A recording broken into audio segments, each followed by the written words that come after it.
Now, one of the purposes of this conference is to not only help foster innovation, but to make sure it's applied to certain problems, specifically employment.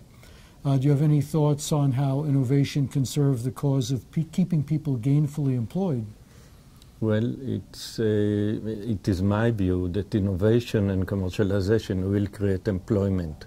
The point is that you must maintain an environment which will enable innovation. So we must have government policies, we must have the environment, we must have the proper education to create this environment. Some people are saying that the education system today is at fault. It's not really turning out people who are trained for the kind of jobs that exist today. What do you think needs to be done to improve that? I think what you refer to is because of change of environment, a different kind of jobs. Can we retrain people to this new kind of jobs? This is one thing, but I also think we need to worry about the large percentage of the population which cannot go beyond high school. They just, for various reasons, cannot, and we have to worry about jobs for this kind of people. And therefore, I believe manufacturing capabilities in this country are very important, which will enable larger populations to go into a new kind of jobs. For that, let me just mention, even the car industry. Some people say that industries like the auto industry are becoming so technologically advanced that they're having robots do most of the work, because robots are cheaper than people and they work longer hours and don't complain. So a lot of auto workers can't compete with robots. That's what people said also before the Industrial Revolution in Great Britain many years ago, where people thought they lost all jobs and everything. But apparently the more innovation you have, the more jobs you create, the better standard of living you have, and you find new things to do. Do you think that technology can advance so rapidly that it causes serious destabilization of society? Like we can't really absorb the changes quickly enough? Well, that's a very good question. I think the problem you try to define differently. Technology which advances human being also create the weapons which destroy human being.